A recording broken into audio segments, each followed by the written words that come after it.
খুশি আমি আসছি যে আমি 2 বছর পর আসলাম শুটিং শেষে।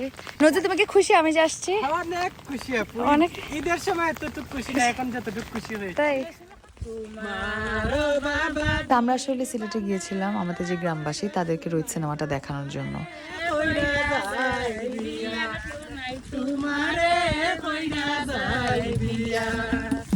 গ্র্যান্ড সিলেটের যে হোটেল সেখানে একটা মুভি থিয়েটার আছে এবং সেখানে রোহিত চলছে।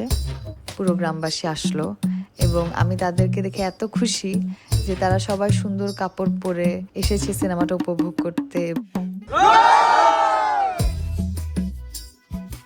তাদের প্রথম হলে গিয়ে সিনেমার এক্সপিরিয়েন্স এবং সেটা এত সুন্দর এবং তাদের যে খুশি সেটা আমি আসলে নিজেই বারবার ইমোশনাল হয়ে যাচ্ছিলাম।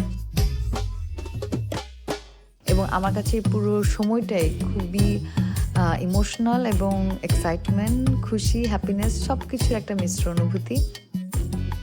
আমি তাদেরকে পপকর্ন দিচ্ছি, টিকিট দিচ্ছিলাম, তাদের সাথে গল্প করছিলাম এবং সিনেমা দেখার আগে তাদের যে এক্সাইটমেন্ট সেটা বোঝার চেষ্টা করছিলাম।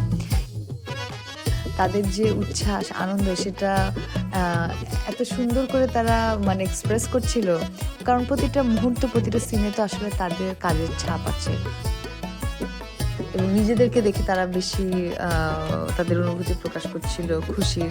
সেটা খুবই সুন্দর এবং মিষ্টি। আমি দূর থেকে এবং আমরা সবাই টিমের সবাই দেখছিলাম। এই অনুভূতিটা পার্সোনাল, এটা আমরা যে জার্নিটার মধ্যে রোহিতের পুরো টিম এবং গ্রামবাসী যেটার মধ্যে ছিলাম এটা তারাই আসলে খুব কাছ থেকে এই অনুভূতিটা বুঝতে পারবে।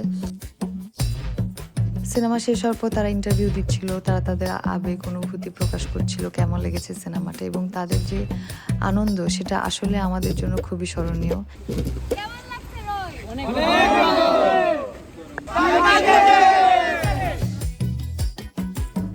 সিনেমা শেষ হওয়ার পর তারা যখন চলে যাচ্ছিল আমাদের মনটা তখন অনেক ভারী হয়েছিল।